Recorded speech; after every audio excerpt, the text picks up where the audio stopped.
नमस्कार, FM news देख रहे हैं आप। आपके साथ मैं हूं हर्ष त्यागी। लखनऊ के सादतगंज के अंबरगंज इलाके में गुलाब नगर माबिया मस्जिद के पास मंगलवार दोपहर सीवर चैंबर की सफाई के लिए उतरे धनुक और पूरन की जहरीली गैस से मौत हो गई। दोनों सुएज इंडिया प्राइवेट लिमिटेड के कर्मचारी थे। सीवर की सफाई का काम इसी कंपनी के पास है। वहां तीसरे कर्मचारी कैलाश की हालत जो है वो गंभीर बनी हुई है, वो ट्रॉमा में भर्ती है। साथियों को बचाने के प्रयास में 3 और कर्मचारी भी बीमार हुए हैं। मामले में जोन 6 के pump station superintendent Kuldeep Kumar को सस्पेंड कर दिया है। पुलिस ने कंपनी और सुपरवाइजर अमित के खिलाफ हत्या का केस दर्ज किया है। साथ ही कर्मचारियों ने बताया कि चैंबर का ढक्कन खोलते ही धनुक और पूरन ने जहरीली गैस होने की आशंका जताई और अंदर उतरने से इनकार कर दिया। आरोप है कि सुपरवाइजर ने बिना सुरक्षा उपकरणों के उन्हें जबरन चैंबर में उतार दिया। मेयर संयुक्ता भाटिया ने पीड़ित परिवार को 20-20 लाख रुपए मुआवजा और आउटसोर्सिंग कंपनी में परिवार के एक सदस्य को नौकरी दिलाने की घोषणा की है। वहीं बीजेपी का कहना है कि इस मामले में जांच चल रही है और दोषियों के खिलाफ कार्रवाई की जाएगी।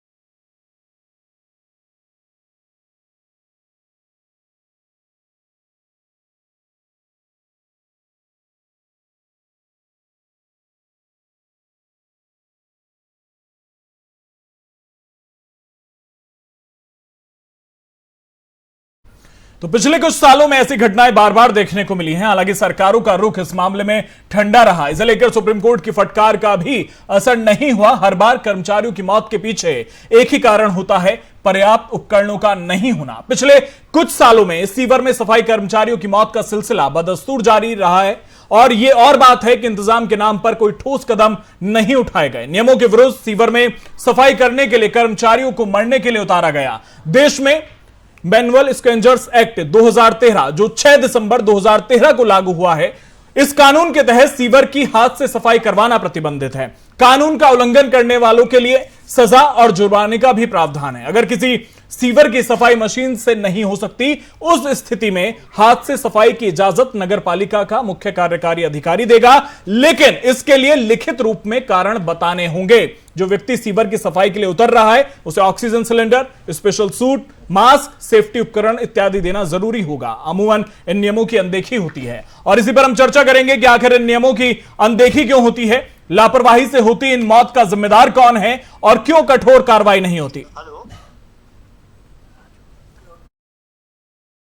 पर हम चर्चा करेंगे। चर्चा के लिए हमारे साथ समाज सेवी ताहिरा हसन हमारे साथ जुड़ गई हैं। बहुत बहुत स्वागत है आपका एफएम न्यूज में। हमारे साथ बीजेपी प्रवक्ता शबनम पांडे जी हमारे साथ जुड़ गई हैं। बहुत बहुत स्वागत है आपका भी एफएम न्यूज में। शुरुआत शबनम पांडे जी आपसे ही। लगातार सीवर की वजह से मौतें हो रही हैं और अगर पिछले 5 सालों के आंकड़ों की अगर बात करूं तो उत्तर प्रदेश नंबर 1 है। क्या वजह है, क्यों लगाम नहीं लग पा रही, क्यों कठोर कदम नहीं उठाए जाते, क्यों कार्रवाई करने को तैयार नहीं है? देखिए अगर आप देखें तो उत्तर प्रदेश क्षेत्रफल और जनसंख्या में सबसे बड़ी जगह है। भारत के तमाम प्रदेशों को देखें तो उत्तर प्रदेश का क्षेत्रफल भी बहुत है और जनसंख्या भी बहुत है। लेकिन जिस तरीके से इस सफाई में 2 कर्मचारियों की मौत हुई है, ये बहुत दुर्भाग्यपूर्ण है और बहुत संवेदना के साथ उस परिवार के साथ मैं अपनी संवेदना व्यक्त करती हूँ। और ये बताना चाहती हूँ कि उत्तर प्रदेश में पहले ऐसा हुआ करता था कि जब बेनहोल की सफाई हुआ करती थी तो कोई मशीन तक नहीं हुआ करता था। पर आज उत्तर प्रदेश के सभी नगर निगमों में सुपर सॉकर मशीन है। अगर मशीन है तो ये मौतें क्यों हो रही हैं शबनम पांडे जी? अगर मशीनें हैं तो क्यों मशीनों से काम नहीं हो रहा है?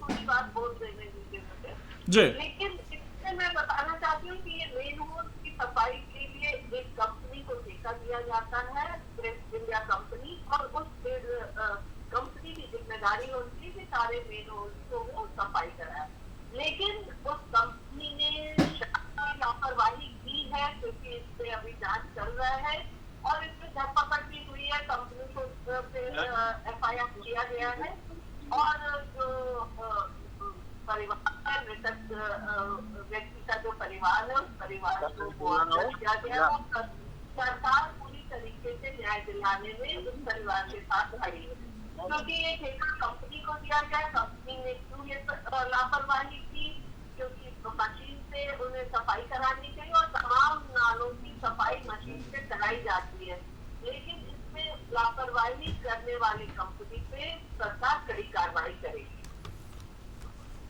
कब तक कार्रवाई होती रहेंगी और क्या इन कार्रवाई से जिनकी मृत्यु हो चुकी है वो वापस आ पाएंगे? शबनम पांडे, और ऐसा नहीं है कि पहला मामला है, इससे पहले कितने ऐसे मामले हैं। जिस दिन लखनऊ में यह मामला हुआ उस दिन रायबरेली में भी हुआ, और उत्तर प्रदेश के जिस तरह से आंकड़ों का मैंने जिक्र किया सबसे ज्यादा है, उस पर आप ये तर्क नहीं दे सकते कि क्षेत्रफल में ज्यादा है, संख्या में ज्यादा है तो मौतें भी ज्यादा होंगी। अगर लखनऊ की बात देखिए, क्योंकि ये घटना लखनऊ की है, तो 2-2.5 साल से कंपनी को कॉन्ट्रैक्ट दिया गया है। इस बीच में 2-2.5 साल में इस कंपनी के इस तरह की लापरवाही नहीं देखी गई। पहली बार इस तरह का लापरवाही संज्ञान में आया। और ये भी बात मैं कहती हूँ, देखिए किसी की मृत्यु हो जाती है तो उसको हम वापस नहीं लौटा सकते और हम उस परिवार की क्षति को कभी भी पूर्ण नहीं कर सकते किसी भी चीजों से। लेकिन इसका मतलब ये नहीं कि हम परिवार को न्याय नहीं दिलाएं। इसका ये मतलब नहीं कि परिवार को हम किसी तरीके से संबल दें, उसके साथ खड़े रहे, उसकी जरूरतों को पूरी ना करें। शबनम पांडे जी, अभी तक कंपनी के खिलाफ कोई कार्रवाई नहीं हुई है, सिर्फ उसके सुपरिटेंडेंट के खिलाफ केस दर्ज हुआ है।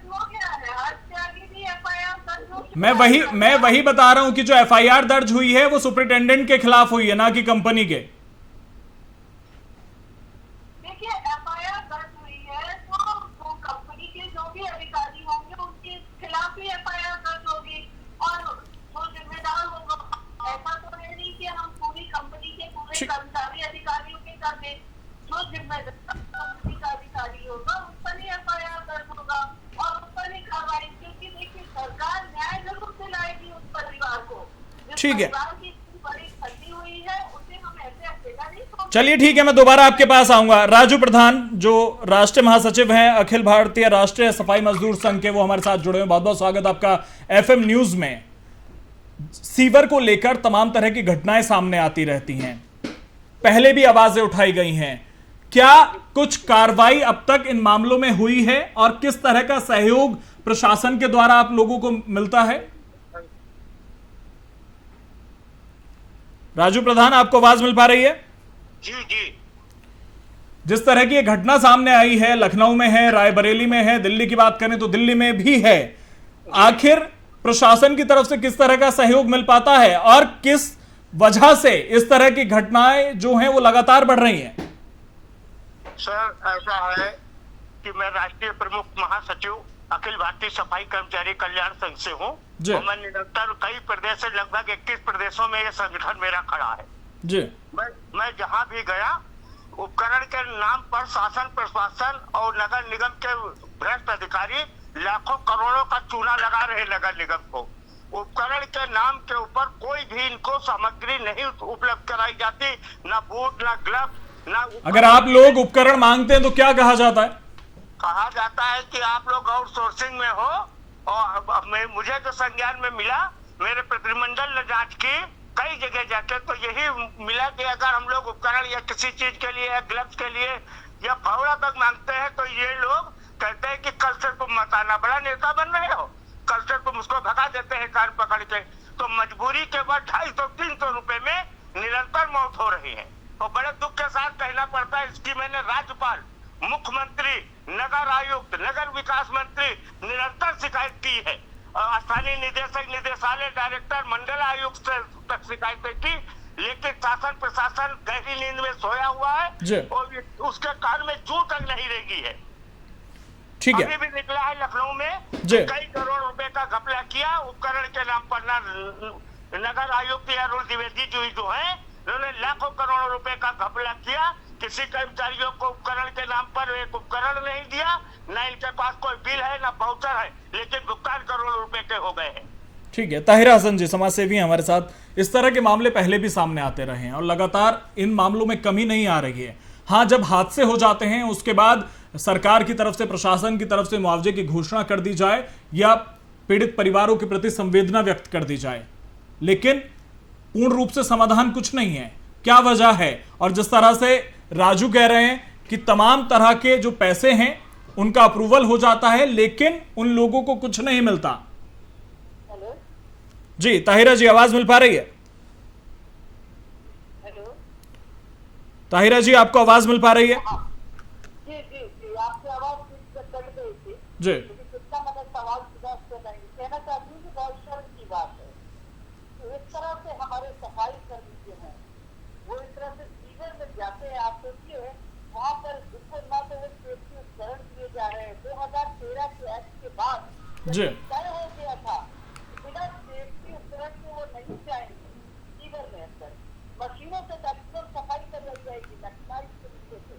तो ये नगर निगम के जो मिनिस्टर एजेंसी जो क्या कर रहे हैं, वो किसी कंपनी को ठेका दे, वो वही ठेका तो वही दे रही है ना। ऐसा तो नहीं है कि सफाई कर्मचारी जाके ठेका दे देते हैं।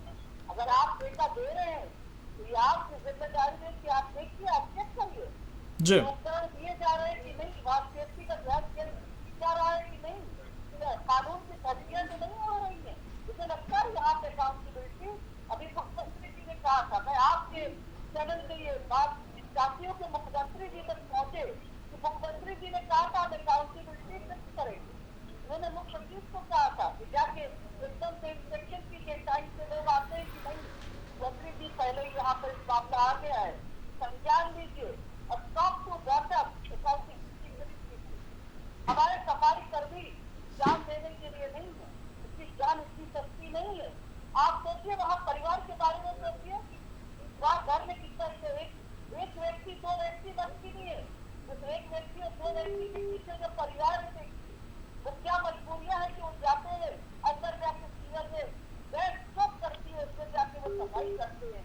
ये पेट की पीड़ा है जो करा रही है सबसे बड़े लोकतंत्र में, ये बड़ी शर्मनाक बात मुझे लगता है और इसमें बहुत एक्शन होना चाहिए।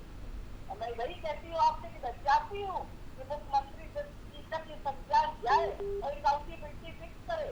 वो इससे या जो टॉप ऑफिसर है सिर्फ एसी रूम में बैठने के लिए नहीं, कि मैडम लोग बैठी रहेंगी और बाद में उसकी आएंगी बताएंगी नहीं भाई वो ठेका दे दिया गया था, ठेका से काम नहीं चलेगा। जो इसके हेड लोग हैं, जो नगर आयुक्त हैं, सब सामने आए, सब अकाउंटेबिलिटी फिक्स हो। ये एक केस हो गया, अगर यहाँ मौत नहीं होती ये पता भी नहीं चलता। इतने लोग ऐसे करते रहते, मुझे लगता है अकाउंटेबिलिटी फिक्स होगी, एक कैपिटल सेट होगा और सही मायने में लगेगा कि जो सरकार दोबारा आई हुई कुछ करना चाहती है, ये बेहतर करना चाहती है, ये मार्जिनलाइज क्लास के लिए करना चाहती है, ये हाशिया के समाज के लिए करना चाहती है, ये हमारे निचली पायदान से दबे लोगों के लिए करना चाहती है। तो मुझे लगता है कि इस बात का संज्ञान लिया जाना चाहिए कि कोई छोटी बात नहीं है, ये दर्दनाक हादसा है, शर्मनाक हादसा है जो हम सबको और इंसानियत को शर्मसार करता है। कोई आज भी अपने पेट की, अपने परिवार की पेट की भूख को, आग को बुझाने के लिए सीवर में घुसता है, उस गैस से जहाँ पर मीथेन से स्ट्रेस हो जाता है। आज ये सेफ्टी उपकरण नहीं दिए जा रहे हैं और ये कंपनियां तो बंद हो जानी चाहिए। इन कंपनियों को कोई अधिकार नहीं है कि वो चलती रहे और काम करती रहे। नहीं करिए उनको, इसको काम मत करने दीजिए। आइंदा ये और किसी की जिंदगी से खेल न सके और कुछ सुपरवाइजर के ऊपर एफआईआर से काम नहीं चले। ठीक है, सुपरवाइजर को स्टेट बनाने से कोई फायदा नहीं। ठीक है। सिविल हॉस्पिटल के सीएमएस डॉक्टर आरपी सिंह हमारे साथ जुड़े हुए हैं। बहुत बहुत स्वागत है आपका भी एफएम न्यूज में आरपी सिंह साहब। आरपी सिंह साहब, जिस तरह के मामले सामने आते हैं कि जो सीवर है उसमें जहरीली गैस तैयार हो जाती है, किस तरह की सावधानी बरतने की जरूरत है? देखिए, नियम तो ये कहता है, 2013 का जो एक्ट है वो तो ये कहता है कि मशीन से सफाई होनी चाहिए, लेकिन अगर कहीं पर इस तरह की स्थिति है कि वहां पर मशीन से नहीं हो सकता है, मैनुअल करना पड़ेगा, किसी व्यक्ति को उसमें उतारना पड़ेगा, तो उसमें होता है कि अगर नगर पालिका जो अध्यक्ष है उनसे आपको लिखित में लेना पड़ेगा, उसके बाद आप उसे वहां पर काम करा सकते हैं। लेकिन किस तरह की सावधानी बरतने की जरूरत है। और कई मामले डॉक्टर साहब ऐसे भी हमें देखने को मिले हैं जहां पर उतरना तो छोड़िए कि वहां पर गैस इस तरह की बन जाती है कि कोई पास से गुजरता है तो वो बेहोश तक हो जाता है। तो किस तरह का बचाव रखने की जरूरत है, एहतियात बरतने की जरूरत है? नहीं, एहतियात के तौर पर तो हम ये कहेंगे कि बचाव तो सुरक्षा ही बचाव का सबसे मुख्य कारण है।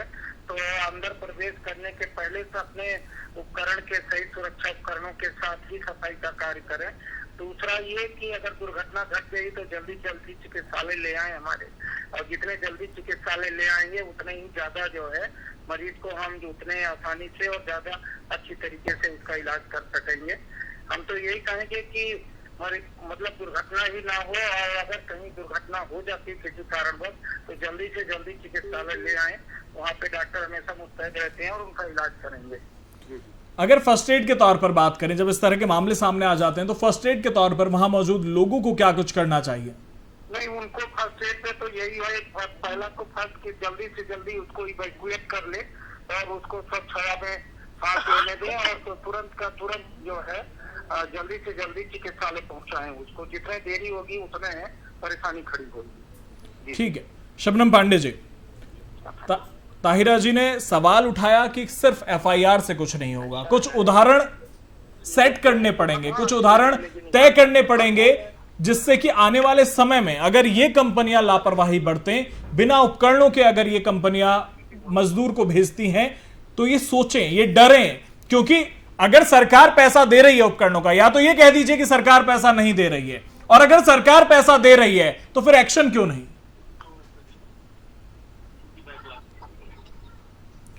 शबनम पांडे जी, आवाज मिल पा रही है?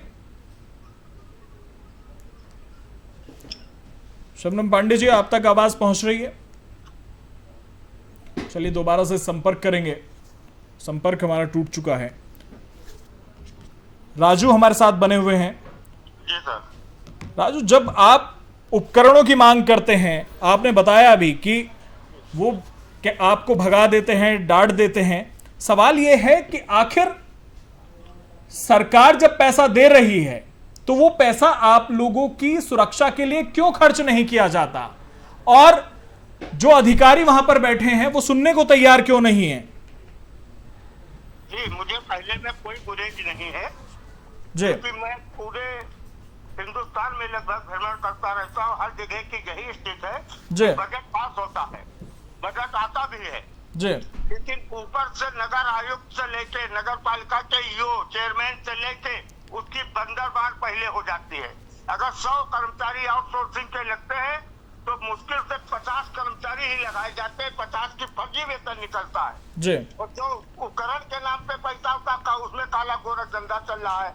यहाँ तक है ठेकेदार जो लगाए गए आउटसोर्सिंग में, इनके ऊपर नगर आयुक्त लखनऊ ने कई बार 4 लाख, 5 लाख, 6 लाख, 2 लाख दिखावटे के लिए जुर्माना किया। ना इनको काली सूची में डाल के इनके लाइसेंस निरस्त किए, इनकी जो संस्था है उसको निरस्त किया, बल्कि ये अगर 60-70 लाख, 1 करोड़, 1.5 लाख कमा रहे हैं तो 3-4 लाख ये अगर इनके पर जुर्माना लगा ये हंसते दे देते हैं। लेकिन उन सफाई कर्मचारियों के जो जिनके घर में ऐसी मातम दर्द भरी मौतें होती हैं, वो लोग खून के आंसू रोते रहते निरंतर लगातार। इनसे एक तरीके से गुलामी जैसा काम लिया जा रहा है। ऐसा तो अंग्रेजों के समय गुलामी में नहीं काम कराया गया, जैसे आज परंपरा शासन प्रशासन और नगर निगम साठ गांठ करके काला गोरख धंधा चला रहे हैं। आपके चैनल के माध्यम से मैं कह रहा हूँ कि इस तरीके से मैं निडर बेबाक बोलता हूँ कि अगर इनकी पत्रावली अभी भी मांगी जाए नगर निगम में कि अपने उपकरण में किस संस्था से कितने चीज मंगाए तो उसके बिल वाउचर तक नहीं उपलब्ध है। जो उपकरणों की सूची है, अगर उन उपकरणों की बात करें तो क्या क्या उस पत्रावली में उपकरणों को कहा गया है कि कौन कौन से उपकरण होंगे? उपकरण, पहली बात तो यह सफाई जो है मशीन से होनी चाहिए जी। एक चीज, दूसरी चीज जो नाले में या छोटे शिविरों में भी अगर कर्मचारी उतारा जाता है तो बूट होना चाहिए, ग्लव्स होना चाहिए, वहीं पे मास्क होना चाहिए, और इनके लोगों के लिए तमाम ऐसे उपकरण होना चाहिए जिनसे इनकी जान माल की रक्षा हो सके। ठीक है। शबनम पांडे जी हमारे साथ एक बार फिर से जुड़ गई हैं। शबनम पांडे जी, सवाल यह है कि एफआईआर हो गई है, जुर्माने लगते रहते हैं, लेकिन इस तरह के मामले भी रुकने को तैयार नहीं है। एक उदाहरण सेट करने की जरूरत है कि अगर लापरवाही बढ़ते तो उन्हें सोचने पर वो मजबूर हो जाए, उनके अंदर वो खौफ होने की जरूरत है जिसके लिए वो इस तरह की लापरवाही ना बरतें। क्योंकि सवाल यहां पर यह है कि अगर सरकार पैसा दे रही है उपकरणों के लिए, सुरक्षा के लिए, तो फिर उस पैसे का प्रयोग उनकी सुरक्षा में क्यों नहीं हो रहा? उस पैसे का बंदरबाट कहां पर हो रहा है? उन अधिकारियों पर कार्रवाई क्यों नहीं जिनकी मिलीभगत के साथ यह काम हो रहा है? उन कंपनियों पर कार्रवाई क्यों नहीं? खाली एफआईआर हो गई, जुर्माना लग गया, इससे हल नहीं होने वाला है। देखिए, आपकी बात से मैं पूरी तरीके से सहमत हूँ कि इस तरह की जो घटनाएं हैं, दुर्घटनाएं हैं, उन पर लगाम लगनी चाहिए। और आपने देखा, मैंने इससे पहले भी बताया कि इस कंपनी को परफेक्ट किए हुए 2.5 साल हुआ और सरकार के खौफ से, सरकार के लगाम लगाने से इस तरह की घटना इन 2.5 सालों में कभी भी देखा नहीं गया। जबकि पहले अगर देखा जाए तो तमाम ऐसी घटनाएं होती थी और सरकार ने सुपर मशीन तमाम छोटे और बड़े साइजों में लिए ताकि छोटे और बड़े नालों में उतारा जाए। कुछ ऐसे नाले होते हैं जिनमें कि उतारना जरूरी होता है किसी भी लेबर को, लेकिन उसके लिए भी सारे जो प्रिकॉशनरी मेजर्स हैं उसको लेने के लिए भी सरकार ने लगातार उस पर प्रेशर बनाया।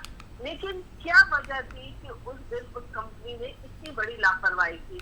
तो हमारी सरकार जीरो टॉलरेंस की सरकार है। किसी भी तरीके की लापरवाही, अपराध या कहीं बंदरबाट पैसे की होती है, इस पर सरकार की पूरी नजर रहेगी। और आपने देखा, माननीय मुख्यमंत्री जी पहले दिन से ही इस बात पर लगातार प्रेशर दे रहे हैं कि सभी अधिकारी ग्राउंड पे होंगे और इस तरीके की घटना की पुनरावृत्ति ना हो, इसके लिए इस घटना में जो भी दोषी होगा उस पर कड़ी शबनम पांडे जी, जो 2013 का एक्ट है वो ये कहता है कि पहली बात तो आप करा ही नहीं सकते, लेकिन एक्सेप्शनल केस में आप करा सकते हैं, लेकिन उसके लिए नगर पालिका के मुख्य कार्यकारी अधिकारी की लिखित में इजाजत आपको लेनी होगी। सवाल यहां पर यह भी है, क्या इन मामलों में मुख्य कार्यकारी अधिकारी से इजाजत ली गई है? और अगर ली गई है तो फिर उपकरणों का ध्यान क्यों नहीं दिया गया? क्यों निर्देशित मुख्य कार्यकारी अधिकारी ने नहीं किया? मुख्य कार्यकारी अधिकारी पर एक्शन क्यों नहीं? देखिए, अभी इस घटना के बाद एफआईआर हुआ है, इसका इन्वेस्टिगेशन हो रहा है और इन्वेस्टिगेशन के तहत अगर इन्होंने परमिशन नहीं लिया है तो कंपनी पे कार्रवाई होगी। क्यों परमिशन नहीं लिया, किस तरह की लापरवाही किया? अगर परमिशन लिया है और सारे प्रिकॉशनरी मेजर्स इन्होंने पूरी नहीं किए हैं या जो भी प्रावधान उसमें होगा, टेक्निकल जो भी किसी टेक्निकल चीजों को मैं नहीं समझती हूँ कि वहाँ क्या क्या टेक्निकल चीजें होनी चाहिए, पर अगर उसमें रस्सी भर भी लापरवाही होगी और गलती होगी, देखिए मानवीय भूल अलग बात होती है, लेकिन जानबूझकर किए गए भूल और जिसकी वजह से इतनी बड़ी लापरवाही हुई, इतनी बड़ी क्षति हुई, तो माननीय योगी आदित्यनाथ जी पहले दिन से पिछले कार्यकाल में भी देखिए वो ऐसे ईमानदार मुख्यमंत्री हैं कि लगातार कार्रवाई किए हैं, चाहे वो कितना बड़ा अधिकारी हो या कितना छोटा कर्मचारी हो। अपराधियों पे लगाम लगाने और अपराध पे लगाम लगाने में उन्होंने एक जो अद्भुत उदाहरण पेश किया है, वो उसको सभी लोग जानते हैं। और इस केस में भी अभी जांच चल रही है। जांच से पहले मैं किसी भी अधिकारी या किसी को भी मैं दोषी अपने मन से पैनल पे बैठ के नहीं दे सकती। जांच में जो भी होगा, चाहे वो कितना बड़ा अधिकारी होगा, आप देखेंगे कि कितनी दृढ़ता के साथ उस पर कार्रवाई होगी, क्योंकि इस तरह की कार्रवाइयों का, इस तरह की लापरवाहियों का उत्तर प्रदेश में अब भारतीय जनता पार्टी के सरकार में कोई जगह नहीं है। और लगातार बड़े अधिकारियों की अकाउंटेबिलिटी भी फिक्स कर दी गई है, छोटे कर्मचारियों की भी। जिन कंपनी को देखिए हर काम नगर निगम नहीं करती, तमाम कोई भी संस्था जाइए, हर काम वो ठेका जरूर देते हैं। शबनम पांडे जी, आपकी बात सही है, आपकी बात सही है, पैसा दे रही है सरकार, लेकिन सरकार ये पूछने की हकदार तो है कि अगर हम पैसा दे रहे हैं तो उस पैसे का दुरुपयोग क्यों हो रहा है? करने का अधिकार रखती है ना, क्योंकि सरकार ने कॉन्ट्रैक्ट दिया है, ये काम सरकार ने दिया, सरकार दंडित करेगी। सरकार ऐसी लापरवाही को कहीं भी ठीक है, भूलती नहीं है, ऐसी लापरवाही ठीक है, कार्रवाई की गई, त्वरित राहत दिया गया है और 2.5 साल से इनके परफॉर्मेंस में कहीं भी गलतियां नहीं पाई गई थी, लेकिन अगर पहली गलती भी है तो वो भी अक्षम्य है। ठीक है। ताहिरा जी हमारे साथ एक बार फिर से जुड़ गई हैं। कहीं ना कहीं पूरे समाज को शर्मसार करती है। ठीक है ताहिरा जी, सिर्फ उत्तर प्रदेश का मसला है इसलिए उत्तर प्रदेश पर हम चर्चा कर रहे थे, लेकिन अगर उत्तर प्रदेश से बाहर आए तो चाहे दिल्ली हो चाहे तमिलनाडु हो, ये तमाम वो राज्य हैं जहां पर इस तरह के मामलों की संख्या कम नहीं है। सरकार किसी की भी हो, किसी भी पार्टी की हो, सवाल यहां पर यह उठता है कि हर राज्य में इतनी बड़ी लापरवाही चल रही है जिसकी तरफ किसी का कोई ध्यान ही नहीं है। ऐसा लगता है कि जो ये मौत के आंकड़े हैं 364 365 पिछले कुछ सालों में, इनकी कोई वैल्यू ही नहीं है। बिल्कुल, जैसे लगता है ये सफाई कर्मचारी जो सफाई करते हैं अगर ना हो तो पूरा, मतलब तो कहती हूँ पूरा शहर पूरा स्टेट क्या हशर हो जाए। उनके बारे में कोई सोचता नहीं है, लेकिन ऐसा नहीं है। इसके उन्होंने आंदोलन भी किए हैं, संघर्ष किया है इन लोगों ने, तभी तो कानून बना 2013। कोई कानून बिना संघर्ष के नहीं बनता है। देखिए महिलाओं के कानून जो आए वो महिलाओं के संघर्ष से आए। यहाँ सफाई कर्मचारियों ने जो अपना संघर्ष किया, उसी की वजह से कानून 2013 जो एक्ट बना, और उसमें कहा गया कि आपने जैसे खुद बताया कि अगर आप उतारते हैं सीवर में तो क्यों उतारते हैं, क्या कोई दूसरा अल्टरनेटिव नहीं है आपके पास, आप लिखित देंगे, परमिशन लेंगे, उसकी जांच होगी कि हाँ ये सही है, फिर वो उपकरण उनको दिए जाएंगे सेफ्टी, तो वो उतारे जाएंगे। अब देखिए ये केस हो गया, ये हादसा हो गया तकलीफ से, तो ये बात सामने आई है। मतलब कितनों की वो उतरते होंगे, तबीयत गड़बड़ होती होगी, फिर उसके बाद मौत नहीं होती है तो वो आंकड़े पीछे जाते हैं। तो मुझे लगता है कि यहाँ पे जो अकाउंटेबिलिटी है वो डिपार्टमेंट से, म्युनिसिपल एजेंसीज जो नहीं प्रोवाइड कर रहे हैं उनसे सेफ्टी उपकरण को, उनके ऊपर भी होना बहुत जरूरी है। कि आप कोई कंपनी एम्प्लॉय करते हैं, उसको पैसा देते हैं, सरकार पैसा देती है, तो सरकार का पूरा अधिकार है। और सरकार जो अपने इंस्टीट्यूशन जो भी एजेंसीज हैं, जो भी आयोग है बनते हैं, तो वहाँ पे जो लोग हैं उनका क्या काम है, नगर निगम है उसका क्या काम है, उसकी हेड क्या करेंगी, पूछेगी कुछ की नहीं पूछेंगी, उसके अधिकारी क्या कर रहे हैं, उसके नीचे लोग क्या काम कर रहे हैं, ठीक है, पूछा जाना चाहिए। अगर ये नहीं पूछा जा रहा है और इस तरह से काम नहीं हो रहा है तो अकाउंटेबिलिटी फिक्स होनी चाहिए, पहले तो उन्हीं को हटाया जाना चाहिए। ये इंक्वायरी मैं फिर कह रही हूँ टॉप से होनी चाहिए, हमेशा टॉप से होनी चाहिए। अगर टॉप पे गड़बड़ी है तो नीचे बॉटम तक मामला गड़बड़ है। ठीक है, अगर टॉप पे इकबाल है अपने चलाने का काम तो भी नीचे तक सही आएगा। ठीक है, ये बिल्कुल बिल्कुल ये कोई ये कहने वाली बात नहीं है कि वो कंपनी की गलती है। कोई शबनम पांडे जी, तो क्या माना जाए कि टॉप से कार्रवाई होगी, और कार्रवाई होगी भी या सिर्फ जांच बैठाकर मामले को लीपापोती कर दिया जाएगा? ये बहुतें मतलब रखती है, माने रखती है, वो महिलाएं जो उनकी पत्नी होंगी, माएँ होंगी, उनके बारे में सोचना मुआवजे ठीक है, क्या होता है। ठीक है शबनम पांडे जी, आज से देखिए किसी भी तरीके से हम कंपनी की बचाव नहीं कर सकते। अगर कोई कंपनी किसी काम को लेता है तो जिम्मेदारी उसकी सबसे पहले होती है, क्योंकि अगर इस तरीके से कंपनियों को क्लीन चिट दे दिया जाए कि कोई दुर्घटना होती है हम उससे राजनीति करके कहें कि कंपनी का कोई दोष नहीं है, तो निश्चित तौर पे ये एक जिम्मेदार बयान नहीं होगा। जिस कंपनी ने ठेका लिया है, पैसा लिया है सरकार से और काम को शर्तों के अनुसार सुचारू रूप से चलाने का काम लिया है, कंपनी की पूरी जिम्मेदारी होती है कि उस काम को जिस तरीके की शर्त है उसके अनुसार करे। अगर शर्तों को नहीं मानकर मनमानी किया है तो उसके जो भी अधिकारी हो कंपनी के उस पर कार्रवाई जरूर होनी है। आ रहा हूँ ताहिरा जी, आ रहा हूँ। हमारे 2000 पहले ये हाल था उससे कि जितने भी हमारे सफाई कर्मचारी थी उनकी न स्वच्छता न उनके स्वास्थ्य का ध्यान रखा जाता था। हमारी सरकार ने आई, ठीक है, कानून बनाया इस पर। ठीक है, समय का अभाव है शबनम पांडे जी मेरे पास। नगर निगम में अगर आप देखें तो आप सुपर सक्कर मशीन लगातार आपको दिखेगा, उसका परचेज हुआ, छोटे बड़े सभी साइज के हैं। अगर कभी कमी होती है तो ठेके पे मशीन भी कंपनी लेती है, पर क्या वजह था? लेकिन मजदूरों की मौत हो गई है सब कुछ होने के बाद भी। समय का अभाव है शबनम पांडे जी। ताहिरा हसन जी 30 सेकंड में। नहीं, बिल्कुल मेरा कहना है कि वहाँ मशीनें भी है, ऐसे बता रही शबनम जी, सब कुछ है, तो कंपनियां अगर जो चाहे कर ले, कंपनियों की तो गलती है भाई, अकाउंटेबिलिटी तो फिक्स करेगी ना। ठीक है, वहाँ पे पोजीशन ठीक है, बहुत बहुत शुक्रिया शबनम पांडे जी, बहुत बहुत शुक्रिया ताहिरा हसन जी आपका, लेकिन उनका भी बनता है। बहुत बहुत शुक्रिया राजू प्रधान जी आपका तमाम बातचीत के लिए, और बहुत बहुत शुक्रिया सीएमएस साहब आपका भी तमाम बातचीत के लिए। तो सवाल यह है कि आखिर एक्ट भी बना है, नियम भी हैं, कायदे भी हैं, कानून भी हैं, लेकिन सब कुछ धरातल पर नहीं है।